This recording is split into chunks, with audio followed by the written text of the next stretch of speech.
All right, everyone, welcome back once again to this Beefcast presentation. I'm your casting host, Beef. Joining me is Jamil, aka Zurtoss. How's it going? It's going all right. Over on the right-hand side of the map, we have PapaRoach spawning as the purple Zerg. Yeah. Getting into the losers bracket here in this IVDYogiTime.com tournament number 27. His opponent in the bottom left-hand corner, the red Protoss, he's going to be euphhy, the random player, finally getting Protoss. Right, we've seen euphhy two other times. Both times have been Zerg, so he gets to show us his Protoss this time. Yeah, both times his Zerg, he was relatively impressive. So I'm really kind of curious to see what his main race, if you could say that is, which one it is, and how he's going to do here as Protoss. If he's better as a Protoss than he is as a Zerg, we could have a very good game on our hands.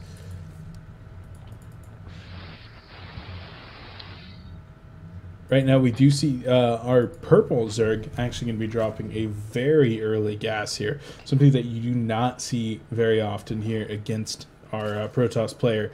Going to be going that gas on 10 supply. So it's very much so looking like he is going to be one basing for the time being. Only one drone in this extractor. Second drone going to be making its way in there right now as well. So this could very well be some kind of early roach pressure, something along those lines. But back at home for our Protoss player, a Forge Fast Expand is going to be the choice.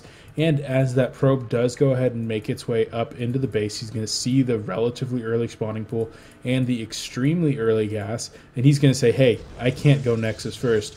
He's going to go second pylon right there, right behind that first pylon. And he's going to start by going Gateway Cannon, most likely, to go ahead and try to complete that wall off as soon as possible to fend off any kind of early aggression.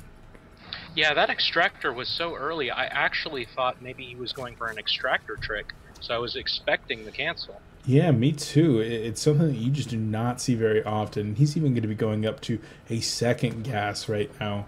And the probe's going to make its way back in there once again and see that right away. So he could even be going for something like a giant Baneling bust. That is the only thing I could think of is why he would need this much gas.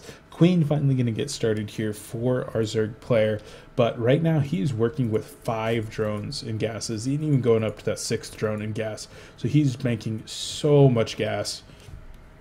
Yeah, it's a very unorthodox build. I'm quite interested to see what he does with all that gas. Yeah, right now he hasn't even started Speedling, well, Zergling speed, so it's not looking like he's going to put on any kind of early aggression right now, and the Roach Warren finally does come down, but with the amount of gas that he's mining, there is absolutely no way that he can support Roach production to get rid of all that gas off of only one base. He simply doesn't have the mineral income to keep up with that amount of gas income. You need roughly 3 times as much mineral income as your gas income to support full-out Roach production. So it's kind of odd, definitely. Right. Meanwhile, our Protoss player has put a expansion down in his natural. His gateway is almost finished. So we see him just calmly expanding. Yep, keep calm, expand. Drone is going to make its way in there right there. So we did see that there is a little bit of a gap in this wall, even when he throws down this cybernetics core. But that will be nice and easily blocked by a Zealot or a Probe in a little while. And we do even see that there is a proxy pylon across the map in the Zerg's 3rd. So when it comes down to an expansion, the Protoss player will know that happens. But the way that this game is going right now, I'm not sure that we're going to see a 3rd expansion one way or the other from our Zerg player. Going all the way up to 650 gas right now. What is he going to use all this gas on? Right, and he's also missing some of his larva injects. That Queen has very high energy. He should probably just use that by putting down a creep tumor at this point. Yeah, most certainly. But with all that gas, how cool would it be to see him just make 20 Banelings or something and just roll into his opponent's base? I think that would be awesome. I hope that we get to see something cool like that, and that he doesn't just kind of pool that gas forever, or maybe even going up to a second base and Mutalisk tech. That would be pretty awesome. Meanwhile, we do see our Protoss player using his Chrono Boost on that Warp Gate technology. Also, he's Chrono Boosting a +1 weapon, so I believe we're going to see some early aggression out of Protoss. Yeah, with that +1, he's going to be very effective at cleaning up low-tier Zerg units. Those +1 zealots will be able to two-shot unupgraded Zerglings, so that makes them very, very good. And he's also put down a Robo, which is an interesting choice. Perhaps he's going to go for early Immortals to help push back against those Roach armies that Zerg often have. Yep. With that Robo, and even seeing the extremely late second base of his opponent, he's going to go ahead and drop a second Photon Cannon saying, hey, this is really weird. This is like some serious shenanigans right now. And he might even be able to see some of those Roaches. If we take a look at his vision, he doesn't quite see those Roaches, but it's very close. If the Roaches go to the other side of that ramp, he would see them. Back at home, though, our Approaches player has gone all the way up to 4 gases, so he's going to be able to pump out a lot of tech-related stuff, going up to a total of 6 gates for the time, or 4 gates, excuse me, and a Stargate. So he's going to be able to do some cool things with that Stargate. Might be able to produce quite a few Void Rays out of that, in addition to the Immortal production, in addition to the Observer that's going to be going across the map to spot what is going on. Right, it is a very interesting choice to have that Stargate in addition to 4 gateways and a Robo. I don't believe he's going to be able to build off of these unless he gets his third up. He's going to have some idle production. Yeah. And so I do want to take this time to go ahead and thank our sponsors, well, not exactly our sponsors, but the organizers for putting these tournaments together. Once again, that is ivdyogitime.com. If you're in chat, that is in the link in between games that is on the splash page. Go ahead and go over to their site. Make sure that they know that we love them putting these organizations and tournaments on. But right now, the Roaches are going to be pressing up here into the Protoss Natural, where they are going to be able to take out that first pylon. But one force field is going to be able to block quite a few of them, and the Immortal in the back going all the way up to 4 kills for the time being, and all of those Roaches but one do end up getting cleaned up. The Observer going to go ahead and make its way across the map. Right now, going to see that there is actually really low saturation on that natural base.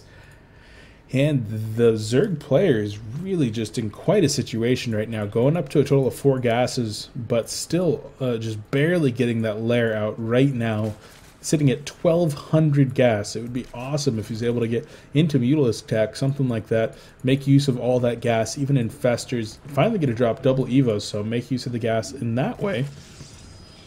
But our Protoss player dropping his own third. Meanwhile, our lone Roach that survived was suddenly cleaned out because he didn't pull it back. Protoss is pushing out here with 2 Immortals, a Void Ray, a Sentry, and a handful of Zealots, as well as 1 Stalker. The Stalker is leading ahead so that he can kind of tell what he's going to meet.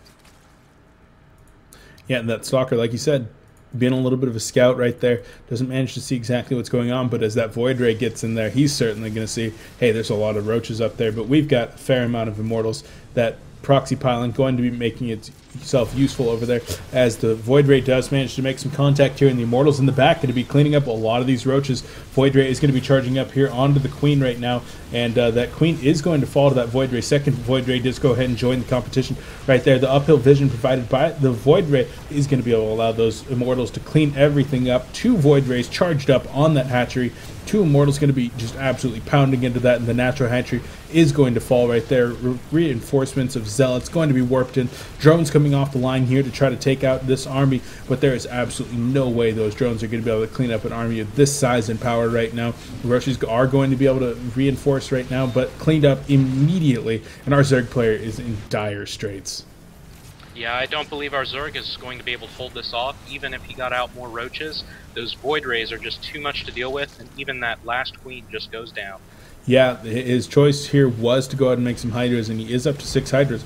Hydras are actually very effective at dealing with Immortal Void Ray. They do very well against both of those units, but 6 of them, like we talked before, about not having any kind of tanks for them, they're going to die so fast. But look at the DPS. They actually do decent damage and clean up all these Zealots relatively quickly, but at the same time, the lair does die as the 3rd Void Ray and 3rd Immortal do join in the fray here. And the Zerg player is just completely out of luck right now. He's going to be calling GG very soon here. And he's even short the minerals needed to get another hatchery. Yeah. It's just luck. So that is over. A very dominant game there from our random player, randoming Protoss. Euphhy looking very strong. I think he's going places with his random play. He looks very strong on 2 out of the 3 races here. Right, it'd be interesting if we get to see his Terran later. Yeah, very, very nice.